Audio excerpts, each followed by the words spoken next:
I'm Angie Sylvester. And you are on the... I am on the LifeCare board. Yeah. So after many years of like knocking on her door, she finally said yes. So, and then Wes Sylvester.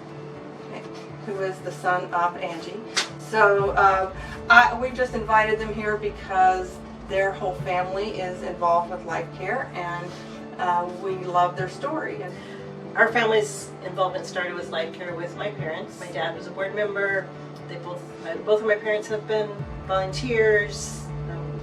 I'm sure lifelong givers. her parents are Jim and Beth Hotelling, and Jim's the one who was on the board. My dad, if it's on his heart, then you know about it. And so, it was a topic frequently brought up.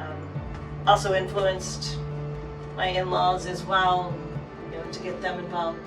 And now my father-in-law is also driving the van. That's right. Taking a day on that every month. And Yeah, so her in-laws are Russ and Cindy Sylvester, and so Russ and Cindy have been awesome, just moral support and financial support.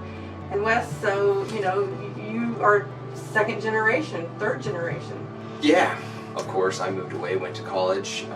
So I think when I left Ottawa, the thought was, LifeCare is saving babies, it's helping mothers in need. And then I come back almost 15 years later with my own family, and LifeCare 1 is still around and thriving.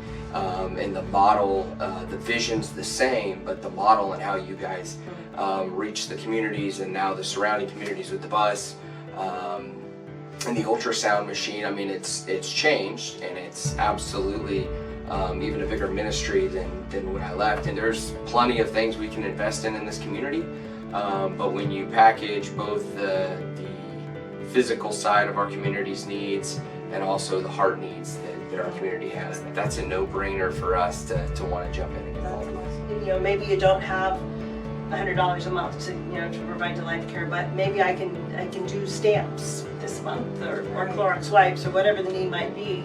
So there's something for everyone to do, and yet when you do provide that fund or that product for LifeCare, I think you can have great confidence that it's going to be used in the best way possible to reach these needs. When we think about our personal or our business giving, does it match our belief systems?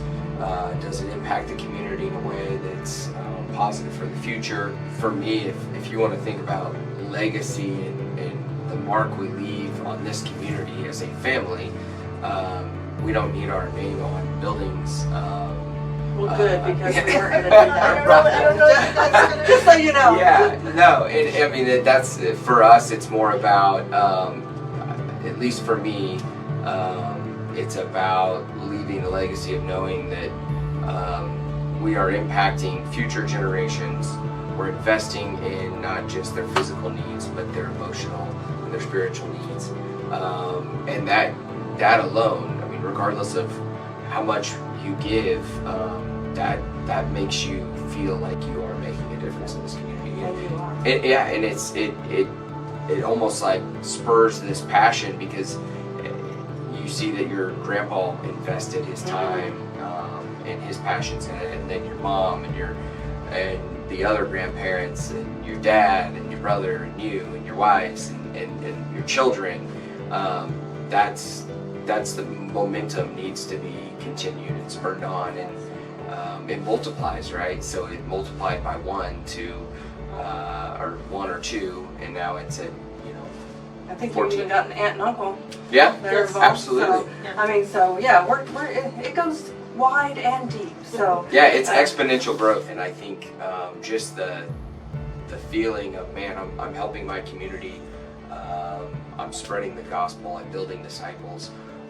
All of that is extremely fulfilling when you step back and you put your head on the pillow at night. It's, wow, I might have changed 1, 2, maybe 100 save lives. the baby. Yeah, absolutely.